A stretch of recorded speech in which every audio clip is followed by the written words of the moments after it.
అలాంటి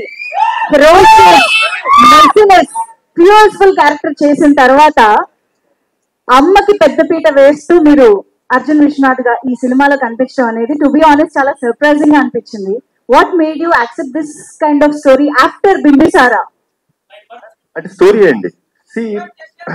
ఫిలిం అనేది మీరు టీజర్ చూస్తే టీజర్ లో మీకు సినిమా అర్థమైపోతుంది.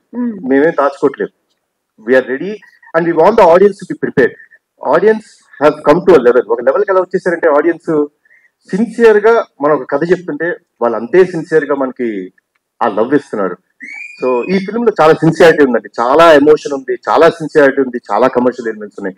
So that is what made me accept this film.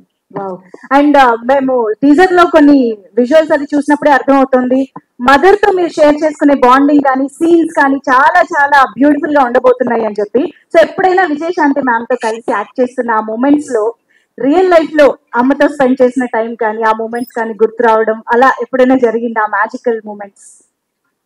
నాకు ఎందుకో నాకు విజయశాంతి గారు అంటే నాకు చాలా ఇష్టమైన మనిషి అండి. అంటే చిన్నప్పుడు సూర్య ఐపీఎస్ అనే సినిమా షూటింగ్ కి వెళ్ళడం జరిగిందండి. బికాస్ బీయింగ్ నందమూరి వంశంలో అది I got a chance to go and meet her. అంటే అప్పట్లో సో స్వీట్, అంటే ఎంత స్వీట్ గా సొంత బిడ్డలా చూసుకొని లైక్ కూర్చోబెట్టి లైక్ నాకు భోజనం పెట్టడం కానీ సర్వ్ చేయడం నాకు చాలా ఇష్టం అని చెప్పి ఐస్ క్రీమ్ ఇప్పించారమ్మా, గుర్తుందో లేదు మీకు.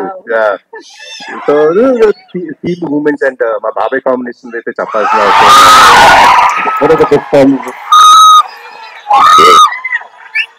తెలియకుండా ఐ ఆల్వేస్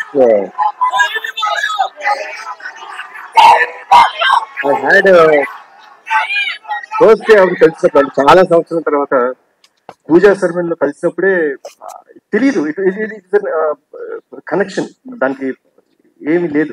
బట్ యాక్ట్ చేసినప్పుడు you can find one thing for sure in this film, సిన్సియర్గా ఉంటాం. ఆవిడ సిన్సియర్ మదర్, నేను ఒక సిన్సియర్ కొడుకు. ఒక తల్లి ఒక బిడ్డ వాళ్ళ మధ్య ఎంత ప్రేమ ఉంటుందో అంతే సిన్సియర్ గా ఈ సినిమా ఉంటుంది. Amazing. We are very much eagerly waiting to watch this beautiful film, sir. So on this note, actually గా మేడం మాట్లాడే ముందు మేము టీజర్ లోని ఒక సీన్ ని రీక్రియేట్ చేయాలనుకుంటున్నాము. ఒకసారి తీసుకురండి స్టేజ్ పైకి.